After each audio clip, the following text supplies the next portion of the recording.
Rahul here for Punch Out Boxing. Delighted to be speaking to Zach Phee for the first time. Zach, how are you? I'm good, thank you. How are you? Yeah, fantastic. Great being here with you. The open workout for Top Tier's 27th of April card. Now you're going for your fourth pro fight. Last time out saw a good stoppage against Lewis Smithson, and guess you want to build on that. But Jake Pollard, one of the best journeymen out there, so he's going to give you some hard work.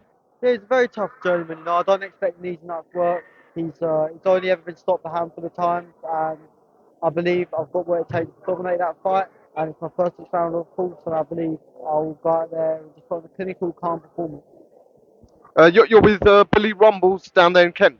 Yeah, that's it. I'm trained by Billy Rumble, and Charlie Rumble trained me for a long time also. And I've been with that Rumble setup since I was 12 years old. Great team to be part of. You're in really good hands with Billy. So yeah, like I said, you got the stoppage last time. Fighting a journeyman, is it because Billy wants to see certain things? He wants to see you get some rounds in. I just need to get the rounds in. This is my first fight of this year. I need 6 rounds to qualify for a youth title as well. So I'm just going to get the rounds in, this 6 rounder, and then see where I go from there. All right, which youth title are you aiming for? I don't know yet, just any youth title. Because you're all of 19 years old. Yeah, I know. Plenty of time for you to develop. Then, you still also finding what weight class you're comfortable in. Yeah, I'm still finding out what weight class I'm comfortable in, but my next two will be at bantam. Okay. In terms of titles, then, do you think you're going to look for like the traditional route a couple of years down the line, domestically, or you're not thought that far ahead? I haven't thought that far ahead. To be honest with you, it's even weird talking about titles. I just like to think of my next fight. That's the be all and end all. And then after that, I'll think about the fight after that, and so on and so forth for the rest of my career. That's just been the way I am.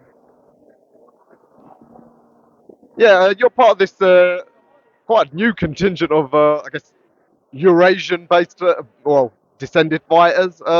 Is it you've got family descent from Singapore? Yeah, my father's from Singapore. My mum's from England. A lot of my family are out in Singapore.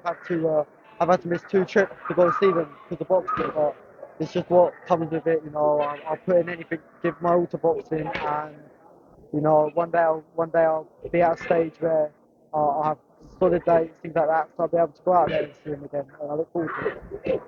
I wonder, is there much popularity in Singapore for boxing?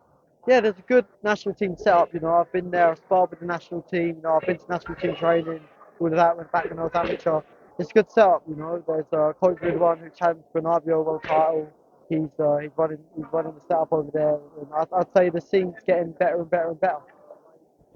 So I wonder, is the obvious question is the dream one day to have a big fight over there?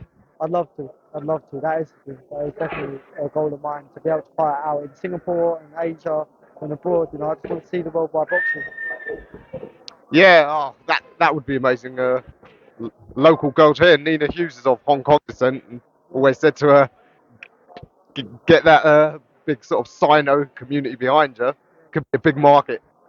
Yeah, it could be a big market. Singapore is obviously a very, very small country, and it's not as much sport based as England. So I don't know if the Singapore population will take to me as much as English have, but we'll see. I'm proud of my Singaporean heritage. I always walk out to the national anthem. I always have a flag behind me, and I'm proud of my heritage, representing both Singapore and England. And so, are you a full-time pro? Um, I'm in the gym full time. I do one-to-one PT sessions as my income. I also help out with the amateurs 3 days a week and on weekends if they're fighting. So I'd say I'm a full-time pro, but I get my income from personal training sessions. Okay, but at least you don't have to do what some guys are doing. They go out and work in construction by day and still have to do training by night. So that's really helpful. All right, and so I know you're young, so you don't need to think too far ahead. But you got a target for like the end of the year where you want to be? Yeah, I'd just like to get that youth title around my waist by the end of the year, and just keep having learning fights, keep learning and growing, and keep progressing so that one day I might become a finished archer. Yes, indeed. All right. Well, as I said, it's early days. Let's take it one step at a time. April the 27th. Do you think you could get a rare stoppage over Pollard? Not many people do.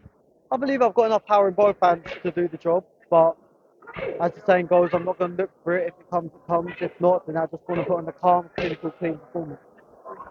All right, Zach. After last time out, can't wait to see what you do on April 27th. So we'll see you then.